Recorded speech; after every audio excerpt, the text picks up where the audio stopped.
All right. So today's topic then: any four offensive players, the top four. Well, look, how can I not go Tom Brady, Mike Evans, Chris Godwin, and Rob Gronkowski? I mean, I wanted to use a running back, but they don't have one that really stands out. They got Ronald Jones. They got Leonard Fournette. I got to go Brady, Evans, Godwin, Gronk. I got to. They're the champions. That's who I would have picked, but I'll take Kansas City. I'll take Mahomes, Kelsey, Tyreek Hill, and I'll take McCole Hardman over anybody else, including Clyde Edwards-Helaire. And I'll just throw the ball 65 times a game. You know, isn't it funny, though, as we try to do this, it is, for most of them, like the Beatles, like three guys with talent and then Ringo Starr. Like, who's the fourth guy? Like, for some of them.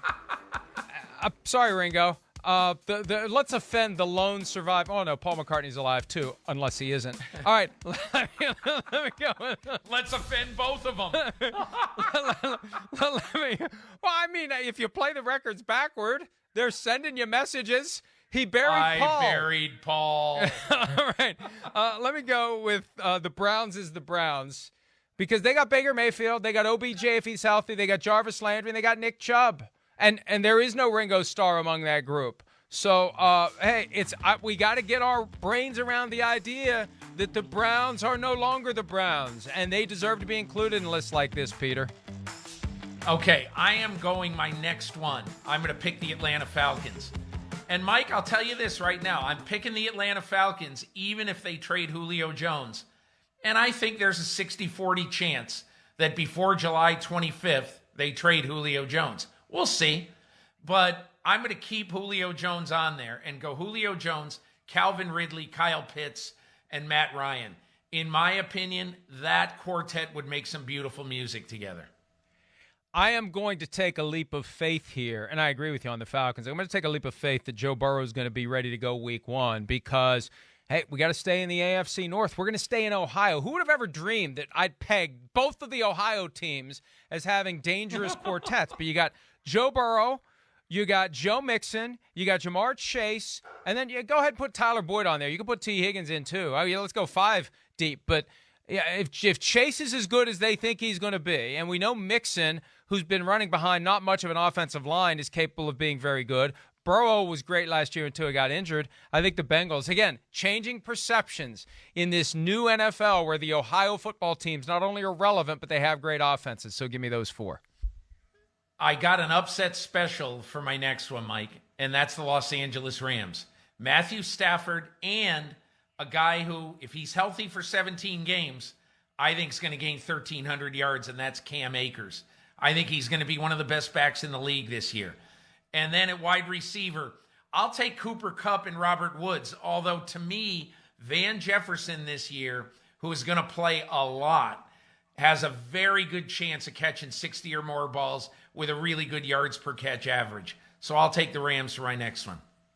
Oh, and they have Deshaun Jackson, and they have Tutu Atwell. Amazing what that offense can be. And those pieces that Sean McVay. I just don't count on Deshaun Jackson. You know, we're at the point where it's almost like whatever he gives you is a bonus.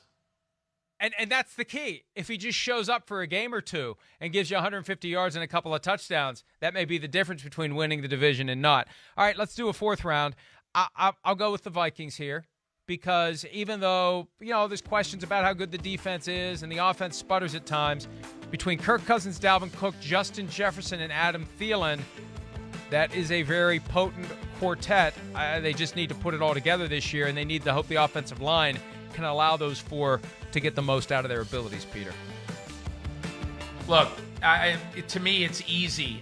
How could 8 teams be picked where you're looking for a great quartet and we don't choose in the first 7 the Buffalo Bills?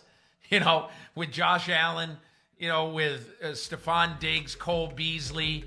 And look, I'll take for my next guy, a guy who I think is going to have a breakout year, and that's Devin Singletary.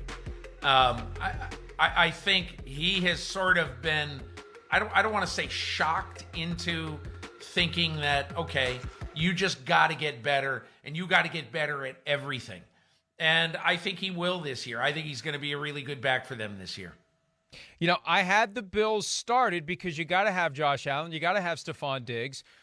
But it's one thing to struggle with the fourth one. I struggled with 3 and 4. And if you got to struggle with 3, I thought you can't get on the list. I didn't struggle with Cole Beasley. Cole Beasley was my slot guy on my All-Pro team last year. I thought he was great last year. So I was the one. And I admit it, and I will defend it until I'm blue in the face or whatever, red in the face. Hi, I'm Mike Tirico, and thanks for watching. Make sure to hit subscribe for the latest news and highlights from NBC Sports.